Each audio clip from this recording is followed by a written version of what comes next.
তো বন্ধুরা, প্রথমেই বলি 42,949 যে রিক্রুটমেন্ট 2016 সালের রিক্রুটমেন্ট, সেই রিক্রুটমেন্টের মধ্যে 11,000 যে যারা ডিএলএড ট্রেনিং কমপ্লিট করে যাদের লিস্ট বেরিয়েছিল 11,000 মতো ক্যান্ডিডেট, তারা কিন্তু সেফ জোনেই ছিলেন এতদিন। কিন্তু 32,000 মামলায় আমরা দেখেছি শুধুমাত্র কিন্তু 32,000 যে নন ট্রেন প্যানেল যাদের ডিএলএড ছিল না, তখন যারা চাকরি পেয়েছিলেন, পরে যারা ট্রেনিং করেছেন, শুধু সেই প্যানেলটাকে রিপ্যানেল করার নির্দেশ দিয়েছিল মহামান্য কলকাতা হাইকোর্টের সিঙ্গেল বেঞ্চের বিচারপতি এবং ডিভিশন বেঞ্চের বিচারপতি। কিন্তু প্রাথমিক শিক্ষা পর্ষদের ওভার কনফিডেন্স, তারা দুর্নীতি করেও এতটাই বুক ফুলিয়ে তারা কোর্টে গিয়ে উল্টাপাল্টা বোঝানোর চেষ্টা করেন। ঠিক এসএসসির ক্ষেত্রেও আমরা দেখেছিলাম। আর সেই ওভার কনফিডেন্সের জন্যই কিন্তু আমরা দেখেছি পুরো এসএসসি 26,000-এর পুরো সিলেকশন প্রসেসটাকেই বাতিল করে দিতে বাধ্য হয়েছে কলকাতা হাইকোর্ট এবং তার সাথে সাথে মহামান্য সুপ্রিম কোর্ট।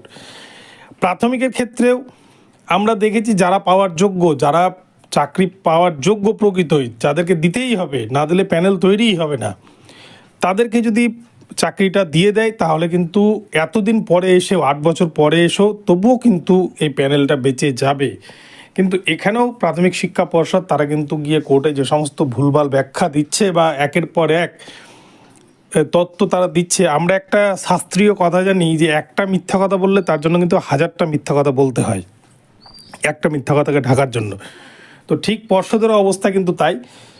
তো গতদিন পর্ষদের আইনজীবী যে সমস্ত কথা বলেছেন, তাতে কিন্তু তারা নিজেই এক প্রকার বিপাকে পড়ে গিয়েছেন, নিজের ফাঁদে নিজেই পড়েছেন।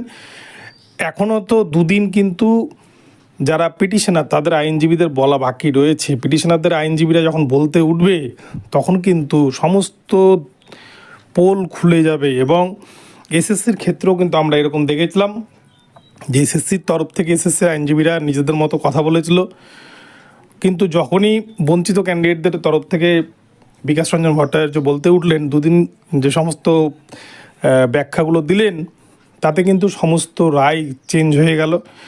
তো প্রাইমারির ক্ষেত্রেও কিন্তু আগামীতে সেরকমই ঘটতে চলেছে। আমরা এতদিন জানতাম 32,000 প্যানেলটাই শুধু বাতিল হবে, কিন্তু এখন যেদিকে এগোচ্ছে তাতে কিন্তু মনে হচ্ছে পুরো 42,949 প্যানেলের অবস্থা 26,000-এর মতো হতে চলেছে। এবং শুধু তাই নয়, 1.25 লক্ষ যারা টেটে পাশ করে রয়েছেন তাদেরও হয়তো ভবিষ্যৎ কিন্তু একই রকম হতে পারে, কেননা পুরো সিলেকশন প্রসেসটাই হয়তো বাতিল হয়ে যেতে পারে। আবার নতুন করে পরীক্ষা নিয়ে হয়তো সেই পরীক্ষার মাধ্যমে নিয়োগের নির্দেশ দিতে পারে মহামান্য আদালত।